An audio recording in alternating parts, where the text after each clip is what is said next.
नमस्कार, मैं हूं हरिशंकर व्यास। विधानसभा चुनाव 2014 में आपका स्वागत है। हरियाणा और महाराष्ट्र दोनों में प्रधानमंत्री नरेंद्र मोदी अकेले कितनी रैलियां कर सकते हैं? यह सवाल भाजपा की चुनावी रणनीति की गंभीर गुत्थी है, इसलिए कि प्रधानमंत्री को अमेरिका जाना है।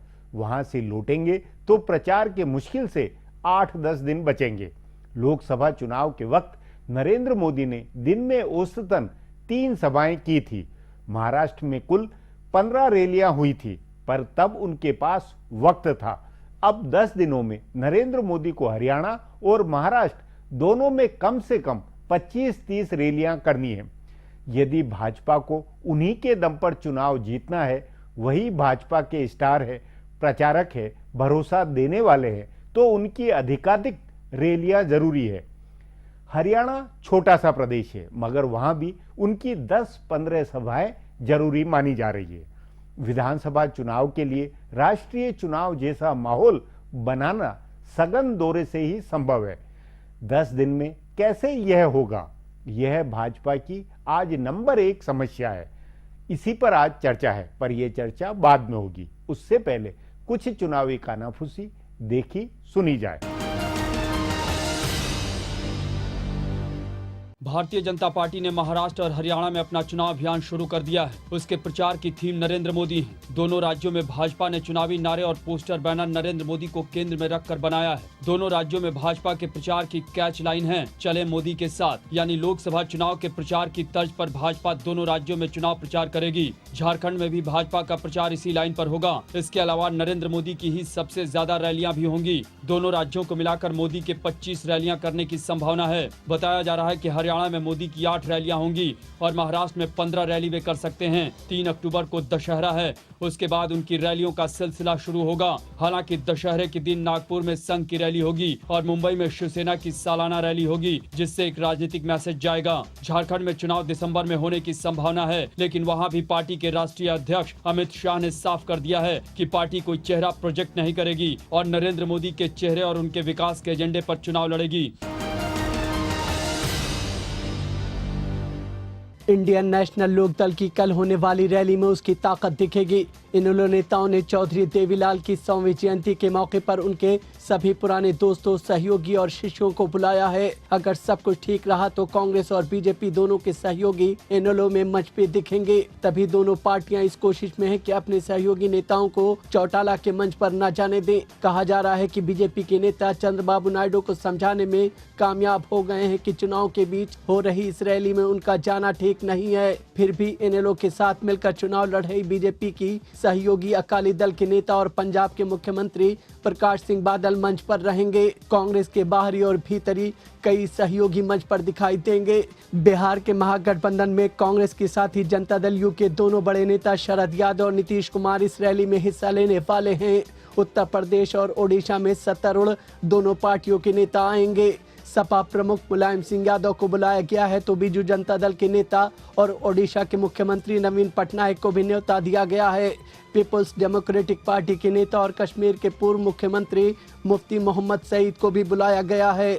इसके जरिए हरियाणा में मजबूत तीसरे मोर्चे के अस्तित्व का संकेत दिया जाएगा।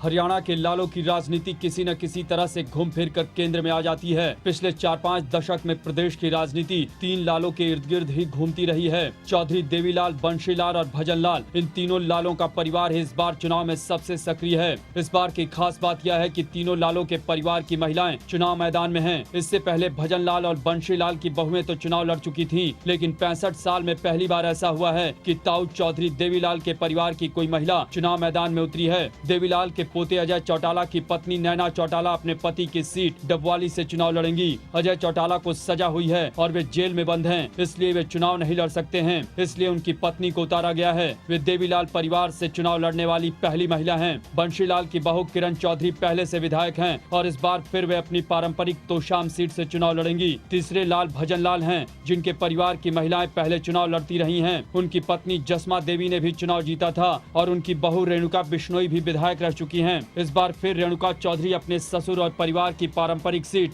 आदमपुर से चुनाव लड़ेंगी। अब विधानसभा चुनाव का माहौल बताने वाली इन सुर्खियों पर गौर करें। इंडियन नेशनल लोकदल ने भाजपा में भड़की बगावत का फायदा उठाया है। पार्टी ने फरीदाबाद के 2 दिग्गज भाजपा नेताओं को अपने साथ लेकर उनको टिकट दे दिया है। खुद अभय चौटाला ने दोनों नेताओं से बात की और उन्हें पार्टी में शामिल कराया। भाजपा के मजबूत नेता माने जाने वाले चंदर भाटिया को बड़कल सीट से और प्रवेश मेहता को फरीदाबाद ओल्ड सीट से उम्मीदवार बनाया गया है। ये दोनों उम्मीदवार अपने दम पर भाजपा का समीकरण बिगाड़ने की क्षमता रखते हैं। गुड़गांव से भाजपा के सांसद और केंद्रीय मंत्री राव इंद्रजीत सिंह अपनी ही पार्टी के उम्मीदवार की मदद करने को लेकर दुविधा में हैं। वे तय नहीं कर पा रहे हैं कि रेवाड़ी सीट पर भाजपा के उम्मीदवार रणधीर सिंह कापड़ियावास की मदद करें या नहीं। उन्होंने कहा है कि वे इस बारे में अपने समर्थकों से बात करेंगे। इस सीट से राव इंद्रजीत अपनी बेटी के लिए टिकट चाहते थे, लेकिन पार्टी ने इनकार कर दिया। इससे नाराज राव इंद्रजीत अपने समर्थकों को यह मैसेज देना चाह रहे हैं कि उन्हें जिसको मन हो उसे वोट करें। शरद पवार को सिर्फ गठबंधन का विवाद नहीं सुलझाना है और चुनाव बाद की गणित नहीं बैठानी है, बल्कि परिवार का विवाद भी सुलझाना है। बताया जा रहा है कि उनके भतीजे और प्रदेश के उप मुख्यमंत्री अजीत पवार अपनी महत्वाकांक्षा के लिए कई चीजें तय करा रहे हैं। सीटों की संख्या और मुख्यमंत्री पद की मांग को लेकर उन्होंने ज्यादा जिद की है। बताया जा रहा है कि उम्मीदवारों के चयन में भी अजीत पवार ने अपनी चलाई है। उन्होंने अपने ज्यादा करीबियों को टिकट दिलाई है। महाराष्ट्र के मुख्यमंत्री पृथ्वीराज चौहान खुद ही मुख्यमंत्री पद के दावेदार बन गए हैं। कांग्रेस में मौजूदा मुख्यमंत्री को भी सीएम पद का दावेदार बनाकर पेश करने की परंपरा नहीं रही है। महाराष्ट्र 2004 का चुनाव पार्टी ने सुशील शिंदे के मुख्यमंत्री रहते लड़ा था और जीतने के बाद विलासराव देशमुख को मुख्यमंत्री बनाया गया था। सो पार्टी के कई नेता हैरान परेशान हैं। उन्होंने दिल्ली तक शिकायत पहुंचाई है कि कैसे पृथ्वीराज चौहान खुद को मुख्यमंत्री पद का दावेदार बता रहे हैं। उनकी दावेदारी बताने वाले पोस्टर भी मुंबई में लगे हैं। भारतीय जनता पार्टी के पूर्व राष्ट्रीय अध्यक्ष और केंद्रीय गृह मंत्री राजनाथ सिंह झारखंड दौरे पर गए तो पार्टी की आदिवासी राजनीति को एक नई धार दे गए।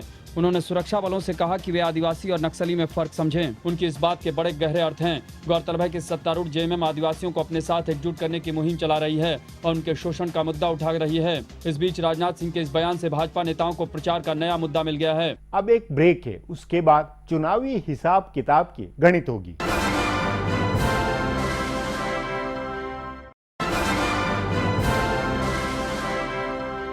ब्रेक के बाद आपका स्वागत है। हरियाणा और महाराष्ट्र दोनों के विधानसभा चुनाव प्रधानमंत्री नरेंद्र मोदी के लिए परीक्षा है। केंद्र की उनकी सरकार की धमक भी इनसे प्रभावित होगी। उपचुनाव के नतीजों से जाहिर हुआ है कि प्रदेश नेताओं और प्रदेश में भाजपा के संगठन के बूते चुनाव नहीं जीता जा सकता। फिर भाजपा अध्यक्ष अमित शाह ने 2 टूक शब्दों में कहा है कि प्रदेश के नेता प्रोजेक्ट नहीं होंगे। चुनाव में वोट नरेंद्र मोदी अपने लिए मांगेंगे। ऐसे में उनकी अधिकाधिक सभाएं जरूरी है। इस पर आगे चर्चा करें, उससे पहले देखें चुनावी गणित का यह हिसाब। भारतीय जनता पार्टी प्रधानमंत्री नरेंद्र मोदी के सहारे हरियाणा और महाराष्ट्र में चुनाव लड़ रही है। इस हिसाब से मोदी बहुत जोखिम ले रहे हैं। उपचुनाव के खराब नतीजों के बावजूद मोदी और उनकी टीम को अंदाजा है कि अब भी लोकसभा चुनाव की लहर कायम है और मोदी की रैलियों और सभाओं से इस लहर को सुनामी में तब्दील किया जा सकता है। इसलिए पार्टी ने कोई चेहरा प्रोजेक्ट करने के बजाय मोदी के नाम पर लड़ने का ऐलान किया है। हरियाणा में कुल 10 लोकसभा सीटें हैं, लेकिन इनमें मोदी की 8 रैलियां प्रस्तावित हैं। बताया जा रहा है कि वे 8 लोकसभा क्षेत्रों में रैली करेंगे और बाकी 2 क्षेत्रों के लोगों को वहां बुलाया जाएगा। दिल्ली के नजदीक होने की वजह से भी मोदी को हरियाणा में रैली करने के लिए ज्यादा लंबी चौड़ी योजना नहीं बनानी होगी। चूंकि मोदी 25 तारीख से देश से बाहर रहेंगे। वे 2 अक्टूबर को अमेरिका से लौटेंगे और 3 को दशहरा है, सो उनकी रैलियां 4 अक्टूबर से शुरू होंगी। बताया जा रहा है कि वे महाराष्ट्र में 15 रैली करेंगे और हरियाणा में 8। उनकी रैली का कार्यक्रम ऐसा बन सकता है कि वे महाराष्ट्र में रैली करके दिल्ली लौटने के बाद हरियाणा में रैली करें। तभी सरकारी कामकाज निपटाते हुए वे इतनी रैलियां कर पाएंगे। भाजपा का हरियाणा की राजनीति में कभी भी मजबूत आधार नहीं रहा है, इसलिए उसको पता है कि लहर बनाकर ही चुनाव जीता जा सकता है और यह लहर सिर्फ मोदी के नाम पर ही बनेगी। महाराष्ट्र में जरूर भाजपा का आधार है, लेकिन वहां भी प्रमोद महाजन और गोपीनाथ मुंडे के निधन के बाद कोई ऐसा चेहरा नहीं बचा है जिस पर दाव लगाया जा सके। इस मजबूरी में वहां भी मोदी के नाम पर ही चुनाव लड़ने का फैसला हुआ है और उनके अलावा राष्ट्रीय अध्यक्ष अमित शाह पार्टी के स्टार प्रचारक होंगे। मोदी के अलावा प्रदेश के नेता भी रैलियां करेंगे और प्रचार में उतरेंगे। महाराष्ट्र में इस लिहाज से नितिन गडकरी का चेहरा और हरियाणा में सुषमा स्वराज का चेहरा है। दोनों का राष्ट्रीय राजनीति के साथ साथ अपने प्रदेश की राजनीति में भी असर है। इनके अलावा प्रदेश के नेताओं को प्रचार में ज्यादा नहीं लगाया जाएगा। इसका कारण यह है कि दोनों राज्यों में भाजपा के प्रदेश अध्यक्ष से लेकर दूसरे तमाम दिग्गज नेता खुद ही चुनाव लड़ेंगे और चूंकि मतदान एक ही चरण में हो रहा है, इसलिए प्रदेश के नेताओं को प्रचार के लिए दूसरे क्षेत्रों में जाने का मौका नहीं मिलेगा। अब इसी मुद्दे पर वरिष्ठ पत्रकार विवेक सक्सेना से बात करते हैं। साथ में मेरे सहयोगी अजीत द्विवेदी भी होंगे। विवेक, भाजपा में नरेंद्र मोदी की रैली सभाओं को लेकर क्या प्लानिंग है, क्या रणनीति बन रही है? ज्यादा सभाएं होगी, पर क्योंकि अमेरिका वो जा रहे हैं तो कैसे सब कम समय में कितनी सभाएं हो सकती है?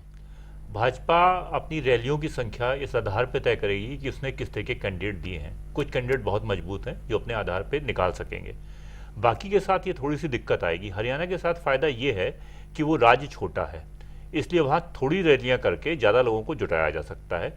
तो मेरे विचार से फिलहाल ये लगता है कि 6 से 7 ही सभाएं मोदी जी की होंगी और उसमें पूरा राज्य है वो कवर कर लिया नहीं, जाएगा। लेकिन ये नहीं लगता है कि क्योंकि हरियाणा में अब उपचुनावों के नतीजों के बाद ज्यादा खतरा महसूस हो रहा है और बिल्कुल हर हालत में बहुत ही इंटेंसिव कैंपेनिंग के बाद में उसको सुरक्षित बनाना होगा, क्योंकि कोई मुख्यमंत्री के रूप में किसी को प्रोजेक्ट नहीं कर रहे हैं, कुछ नहीं कर रहे हैं, तो लगता नहीं कि नरेंद्र मोदी को 15 रैली से 10 रैली से कम नहीं करनी होगी? करना चाहिए, पर फिलहाल जो संकेत मिल रहे हैं सुरक्षा कारणों और दूसरा महाराष्ट्र में भी उनको जाना है, तो इस वजह से शायद वो हरियाणा को उतना समय ना दे पाए जितना कि देना चाहिए और महाराष्ट्र के हिसाब से एडजस्ट होता रहेगा। मान लीजिए कहीं किसी दिन महाराष्ट्र से जल्दी लौट आते हैं, जल्दी वहाँ रैली खत्म हो जाती है, उस हिसाब से ये लोग प्लानिंग करके चलेंगे। पर महाराष्ट्र की तुलना में हरियाणा में संख्या कम ही रहेगी, इनको देना तो चाहिए। और ये थोड़ा घबराए भी हुए क्योंकि यहाँ मुख्यमंत्री पद का कोई चेहरा नहीं है और वहाँ सारा युद्ध जो है वो मुख्यमंत्री भूपेंद्र सिंह हुड्डा बनाम प्रधानमंत्री होने जा रहा और है। यही अजीत महाराष्ट्र के अंदर भी होता हुआ लगता है कि महाराष्ट्र में भाजपा किसी नेता को प्रोजेक्ट नहीं कर रही है, किसी और नेता, मतलब नितिन गडकरी संभव है कि ज्यादा रैलियां करे, पूरा घूमे, लेकिन अंततः सारा दारोमदार नरेंद्र मोदी के ऊपर है। हम महाराष्ट्र को लेकर के बीजेपी में ज्यादा सोचा जा रहा है क्योंकि महाराष्ट्र से सबसे ज्यादा उम्मीदें हैं। हरियाणा में बीजेपी का वैसे भी बहुत आधार नहीं रहा है। बीजेपी इस बार पहली बार इस उम्मीद में है कि अच्छा परफॉर्मेंस करेंगे, लेकिन महाराष्ट्र से बड़ी उम्मीदें हैं। पार्टी मान के चल रही है कि हम लोग इस बार वहां सरकार बनाने जा रहे हैं, सबसे बड़ी पार्टी बीजेपी होगी, ऐसा उनके सर्वेक्षणों से भी पता चला है।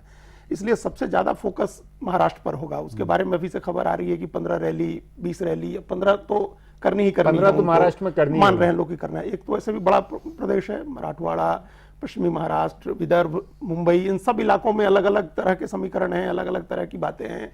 तो उस हिसाब से हर इलाके में 2-2, 3-3 रैलियां नरेंद्र मोदी की करने की योजना है। और चूंकि उम्मीद बहुत ज्यादा है, वहां नेता भी हैं, मतलब बीजेपी के पास वहां नेता हैं जो मोदी के साथ रैलियों में रहेंगे, लेकिन सबसे ज्यादा उम्मीदों का प्रदेश है, इसलिए वहां ज्यादा रैलियां होंगी। विवेक, हरियाणा के अंदर दूसरा कौन बीजेपी का नेता हो सकता है जिसका कोई ज्यादा बतौर स्टार प्रचारक पार्टी उतारे? पहले नंबर पे सुषमा स्वराज और उसके बाद सारे के सारे एक ही नंबर पे आते हैं। बाकी किसी का कोई आकर्षण नहीं। मतलब सुषमा स्वराज बहुत ही एक्टिवली कैंपेन करेंगी? हाँ, क्योंकि सुषमा स्वराज के आने की नहीं, क्योंकि वो प्रधानमंत्री के साथ जा रही है, फिर उसके बाद वो लंदन के अंदर प्रवासी भारतीय, तो मेरा मानना है कि वो 8 तारीख से पहले तो आ भी नहीं रही है। जो भी स्थिति बनती है, सुषमा जी के साथ 2 फायदे हैं। एक तो हरियाणा की हैं वो, दूसरा ब्राह्मण चेहरा है, तीसरा महिला है वो, तो उस हिसाब से वक्ता बहुत अच्छी हैं। तो उसको देखते हुए वही वहां पे भीड़ जुटा सकती हैं, लोगों को सम्मोहित कर सकती हैं। बाकी किसी भी नेता में इतनी हैसियत नहीं है कि वहां की जनता पर वो कोई प्रभाव डाल सके, क्योंकि अदरवाइज कोई और होता तो जाट चेहरा इनको चाहिए था। हरियाणा में ऐसा कोई भी जाट नेता नहीं। लेकिन भाजपा के कैंपेन में, वहां के पोस्टर में, वहां की उसकी पूरी जो कैंपेनिंग है, ऑडियो वीडियो जितना भी जो भी प्रचार होगा, उसमें सिर्फ नरेंद्र मोदी पर ही दारोमदार बनता हुआ लगता है या कुछ और भी चेहरे कुछ होगा? हो सकता है अमित शाह हो या सुषमा जी को डालें, पर इसके अलावा मुझे नहीं लगता किसी और का ये लोग डालेंगे। अजीत, क्या खबर है कि इस मामले की उनका कैंपेन में कितने चेहरे होंगे और कैसा कैंपेन होता हुआ लगता है? कैंपेन में मुख्य चेहरा नरेंद्र मोदी का होगा। कई बार महाराष्ट्र में, झारखंड में, हरियाणा में, ऑलमोस्ट इन तीनों राज्यों में अमित शाह ने कह दिया है कि हम नरेंद्र मोदी और उनके विकास के एजेंडे पर लड़ेंगे। तो मुख्य चेहरा तो नरेंद्र मोदी का होगा। उसके अलावा जो प्रदेश के चेहरे हैं वो सब एक कतार में, जैसा विवेक जी ने कहा कि वो सब एक लेवल के हैं और उन सबको एक साथ रखा जाएगा, किसी को छोड़ा नहीं जाएगा। जैसे जाट चेहरे की भी बात होगी तो चौधरी वीरेंद्र सिंह का की पोस्टर में फोटो होगी, और जब जो जाट बहुल जिले हैं जैसे जिंद हो या सिरसा हो या इधर सोनीपत, रोहतक, झज्जर, जहाँ जाट बहुल है, उन इलाकों में जब सभा होगी तो वो भी चौधरी वीरेंद्र सिंह भी मंच पर होंगे, उनके पोस्टर लगेंगे। ऐसे ही अहिरवाल का इलाका होगा तो राव इंद्रजीत को रखेंगे, रामविलास शर्मा प्रदेश अध्यक्ष हैं, ब्राह्मण चेहरा है, तो सब होंगे, लेकिन मुख्य चेहरा नरेंद्र मोदी का ही होगा। विवेक, क्या लगता है हरियाणा के अंदर कैप्टन अभिमन्यु या धनखड़ या ये जो चेहरे हैं, जो जाट चेहरे भाजपा के हैं, वो कुछ कहीं किसी तरह रोल या प्रभाव कुछ कैंपेनिंग करते हुए नजर आते हैं? सिर्फ अपनी विधानसभा क्षेत्र तक, इसके अलावा उसके नहीं। बाहर ना तो भाजपा ने इनकी हैसियत बनने दी, ना इनकी खुद इतनी हैसियत बनी है कि बाकी जाट मतदाताओं पे कोई बड़ा लंबा चौड़ा असर डाल पाए। नहीं तो उसमें ये कि फिर मतलब जाट इलाका, बहुल इलाका हो या गैर जाट वाला इलाका, सब ले देकर राष्ट्रीय राजनीति और नरेंद्र मोदी चेहरे और उसी के साथ उनके विकास के मुद्दे के अलावा और कोई दूसरी बात नहीं। विकास का मुद्दा भी एक बड़ा भारी अपने आप में प्रश्न चिन्ह खड़ा करता है, क्योंकि फिर नरेंद्र मोदी ने मुख्यमंत्री रहते हुए जो विकास किया और वो जो आंकड़े दे रहे हैं उसका मुकाबला होगा हरियाणा के मुख्यमंत्री। मतलब एक तरह से बहुत ही वो ये कि प्रधानमंत्री और मुख्यमंत्री के बीच में कंपेयर करने की भाजपा रिस्क ले रही है, एक तरह से ये ले रही है, बहुत बड़ा जोखिम उठा रही है। अब एक ब्रेक लेंगे, ब्रेक के बाद बातचीत।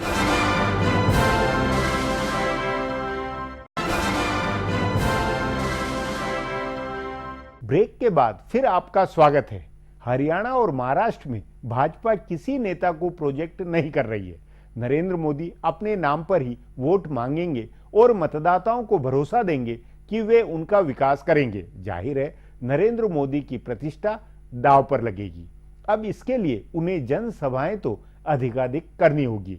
आखिर कैसे नरेंद्र मोदी की अपनी मतदाताओं के दिलो दिमाग में भावनाएं बैठेगी, इसी पर अब आगे और बात करते हैं।